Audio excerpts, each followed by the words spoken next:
सभी दोस्तों से नमस्ते। हमारे कुसुम लोकगीत चैनल पे आप लोगों का स्वागत है। सुनैना फेशियल चैनल पे आप लोगों का स्वागत है। जलेबी ढेर खाए ले हम प्रयागराज की। सुनैना फेशियल गला गवा चैनल पे, भाई कुसुम फेशियल, तीनों चैनल पे हाथ जोड़ के विनती है कि आप लोग चल के प्रयागराज जे स्नान न करे हो। जितना यूट्यूब चैनल फैमिली है सब चल आए के के स्नान कैले प्रयागराज में ना मौका चला जाते आए ना ननद चाट चौमीन और भौजाई सबके बतावत है कि आई प्रयागराज में स्नान कैले और आई है चाट चौमीन जरूर खाई जाओ देख ले।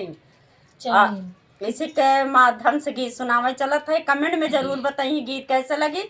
बहुत लाजवाब गीत बा। सब्सक्राइब कमेंट जरूर करिए। लाइक सब्सक्राइब कमेंट इनका विजय जरूर बनाई दी।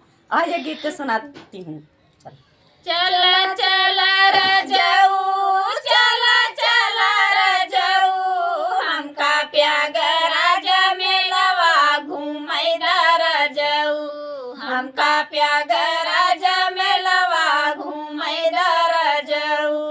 वही मेलवा में बहै गंगा जमुना, वही मेलवा में बहै गंगा जमुना। चला चला रजाऊ, चला चला रजाऊ, हमका गंगा स्नानवा करैदा रजाऊ, हमका गंगा स्नानवा करैदा रजाऊ। चला चला रजाऊ, चला चला रजाऊ, हमका प्रयागराज मेलवा घूमैदा रजाऊ, हमका प्रयागराज मेलवा घूमैदा रजाऊ।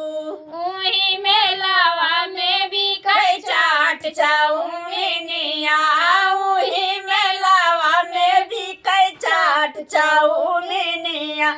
चला चला रजाऊ, चला चला रजाऊ, हमका चटवा खियैदा रजाऊ, हमका चौमीनिया खियैदा रजाऊ।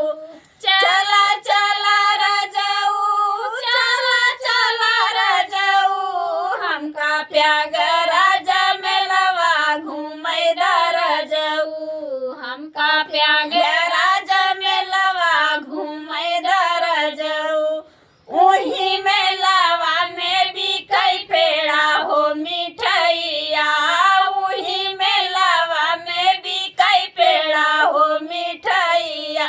चला चला रजाऊ, चला चला रजाऊ, हमका चल के पेड़वा खियैदा। चला चला रजाऊ, हमका पेड़वा खियैदा। चला चला रजाऊ, चला चला रजाऊ, हो चला चला रजाऊ, हमका प्रयागराज मेलवा घूमैदा रजाऊ, हमका प्रयागराज मेलवा घूमैदा रजाऊ।